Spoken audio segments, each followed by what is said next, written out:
How did you start this journey of becoming a doctor? What inspired you to take this career? Well, I've always been drawn to education. I've been in education for over 35 years. And I didn't want to go into teaching. I wanted to be a part of the um, special education team. I wanted to work with students who didn't have a voice, who needed extra care. But then I did my student teaching and just fell in love with it, right? Just being able to impact the lives of others, making a difference in the lives of someone else other than yourself.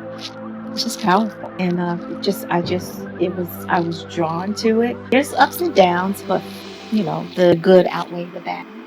And then getting my advanced degree, I noticed I went in with a topic already, and so I knew what I wanted to do, and so I wanted to get the advanced degree so that I can be a little bit more helpful to my community, understanding the need and having that background.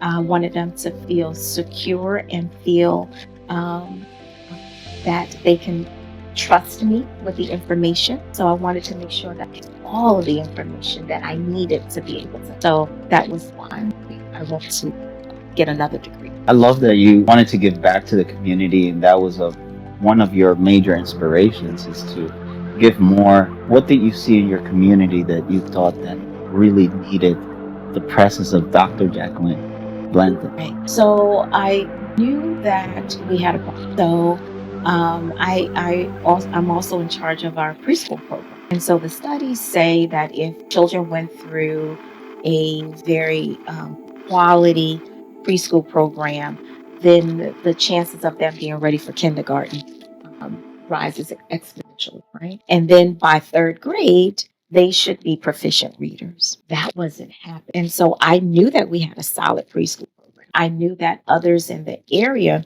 around our district had a solid preschool program. But then when you look at the state assessments for ELA, English Language Arts, our students still couldn't read. So I needed to find out why. When I found out that it wasn't just my district, that it was happening throughout the country, that's when I solidified and crystallized my study for moving forward. When do you think the shift of reading habits changed? That's a good question. And to be honest with you, um, I don't think that it was so much of a change. We've always had a reading problem. There's always been a reading problem, right? COVID did not unveil this great big reading problem. COVID unveiled the access and accessibility, right? That woke us up. But we've always had a problem in this country with reading, going back to anti-literacy laws, where it was against the law to teach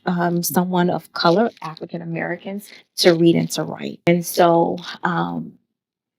we found a way. We've always found a way. We knew the liberating power that reading has, and we taught no matter what the cost, because death, the penalty for teaching someone to read or write was death, because people knew, of course, if you learn how to read, then they might be exposed. So we've always had a problem. We've had a problem for years and years and years. What shifted, I think, was the mindset of individuals, understanding that reading is a social construct, right? That reading doesn't just happen in school, it begins at home. And I think when we started to release that to schools and we took families out of it or put them on a back burner, I think that's when it started to shift. And then not understanding the developmental continuum of reading. That is part of the problem. That's the biggest part of the problem. Not understanding how reading is developed, when it's developed, and who's responsible for development. We took it out of the hands of our families and we placed it in the schools. And the schools can't do it alone. I don't think that it was so much of a change.